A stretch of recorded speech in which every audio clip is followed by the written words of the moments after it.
Hey, what is up everyone? Hope you're all having a wonderful time. Here a quick guide for the Spark Bug Druid in last Epoch. The Spark Bug Druid is a fast and very powerful build that focusing around dealing lightning damage and builds around the unique item Fragment of the Enigma. And this is also the only unique that you will need for this build to work, and it's quite common to get as well. The fragment with its unique modifier chance to apply a spark charge on hit, with a lot of other perks that will boost the spark charge even further. You can see this build as a trigger or a cost on hit build.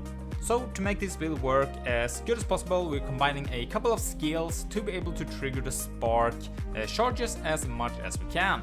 And the first skill is going to be Tornado and also Maelstrom. Both of these are being triggered from being in the SwarmBlade Form, or the bug form as men like to call it. Each time we hit the enemy with arm blade / we gain a stack of Howling Cascade, and once we reach max stacks, a tornado will spawn on top of us, following us around, dealing damage to enemies it's come in contact with. Maelstorm is another skill that will be cast every time that we use dive, and these projectiles will orbit around us and not only makes us proc the spark charges a lot, we also gain permanent uptime of haste and also frenzy from this as well. By using both the SwarmBlade Form and also using the Spriggan companion, we can also very easily reach 100% critical strike chance, as both of these will boost the base critical by a total of 18%. It can be a bit tricky keeping the Spriggan companion alive at the endgame, but investing a bit in minion health helps a long way. The Spark Bug also have a lot of great defensive layers. We get a lot of life leech, high dodge, health, damage reduction, and we also have a pretty decent chance to stun enemies as well, even bosses in some cases. A great build overall, both for leveling and for progressing into the endgame. And for leveling, you can equip the Fragment of the Enigma at level 46 and be blasting through the normal monoliths without even breaking a sweat. Some pros: it's a very tanky build, it got some good single target, and also it's a very fast build, and it's a beginner friendly one as well. Some cons here, I would say the biggest is the lack of area clear, and also the companion dying is pretty annoying. And for the uniques here, starting with Fragment of the Enigma, which is the build in MLPs here, and however it is a common drop with the low legendary potential on it, it can be target farmed at the Stolen Lands timeline. As I mentioned at the start of the video, this item gives a chance to apply a spark charge on hit. We get +2 lightning damage for spark charge per intelligence, up to 240% increased spark charge explosive area, up to 125% more damage for spark charge applied by melee attacks, and we also get 1+ of level of lightning skills. Kulmar's Claim works great for this build, as we're focusing on lightning spells. We gain 90% increased spell lightning damage, 90% increased spell lightning critical strike chance, and also up to 24 spell lightning damage, and some mana regen to top that. The last modifier, 100% of mana converted to ward when you reach full mana, does not trigger while we are transformed, as the mana is replaced by rage. Important here to try and get the increased melee attack speed as a legendary potential, as it will make us get more spark charges by hitting faster, but also making us spawn more tornadoes stacking on top of us for even more hits. I would argue that having a normal scepter with a tier 6 or 7 increased melee attack speed would be better than having a Kulmar Claim without one, so do keep that in mind. Junior's Sphere is another one that you can use for this build. We gain 30% increased cold and lightning damage for each water orb you have cast in the past 12 seconds. We cast 3 water orbs per cast if our attunement is equal to our intelligence, and only if you manage to get this, I think this is worth using.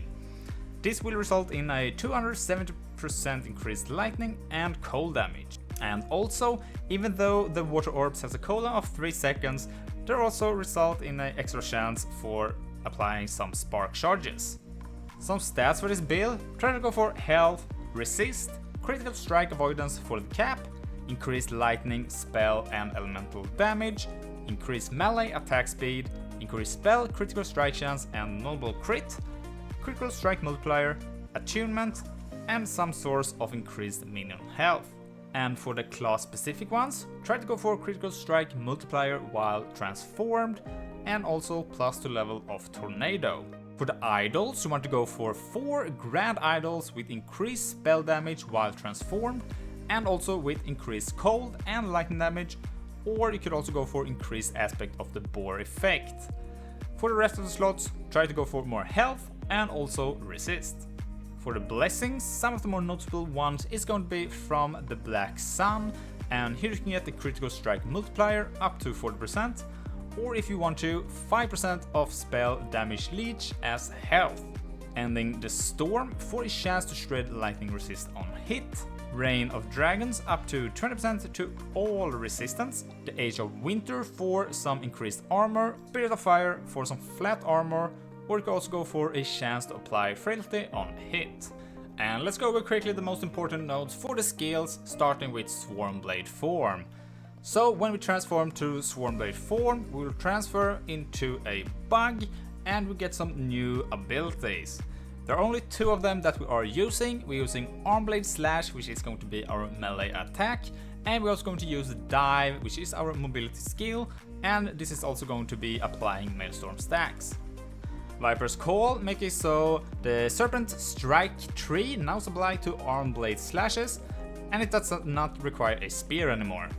Windsphere Strikes is going to be the one that will cast Tornado for us. So when we hit the enemy a couple of times, we get some Howling Cascade stacks, they will consume and cast Tornado. Army of the Tempest will improve the damage of Tornado and also reduce the maximum stacks of Howling Cascade required to cast Tornado. Needle-like Sting is going to be for the base critical strike chance, whereas Hopper's Frenzy, so we get some extra rage here when we do a critical strike. Watch Strike makes it so we cast Maelstorm a number of times when we are using skill Dive. We're using Serpent Strike, and as mentioned before, this is going to be applied to our Armblade Slash. We're using Slither here, so we get some great dodge rating. We're using Shroud of Winter here for even more dodge rating. Hydra Strike for some increased attack speed. Corrosive Venom for some armor shred chance, and also Steel Eater for some increased armor shred effect per dexterity. Telling Point for the kill threshold, up to 18%. We also use Tornado here, as mentioned before. This going follows around, dealing damage, giving us spark charges, and we also get some extra triggers for this skill as well.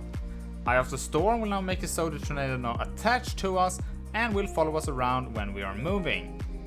The note here that says can no longer cast additional tornadoes just means that we can't cast more than 1 tornado at a time, but with increased melee attack speed, we can still stack tornadoes on top of each other for even more procs. Snapgale will make it so it's instant cast. Charge Storm makes it so the tornado will cast lightning at nearby enemies. Frequent Lightning makes it so the lightnings now cast more frequently. Churning Orbs for even more procs here, makes it so tornadoes now create Storm Orbs. Aspect of the Storm, well, casting Tornado will grant us the aspect of the Storm, which will grant us increased movement speed.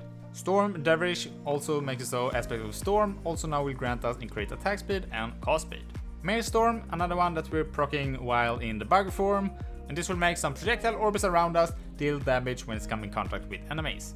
We're using Calm, so the Maelstorm costs less mana when triggered. We're using Wind Sweep here, so we get the haste. We're using Wind Fury, so we get the frenzy.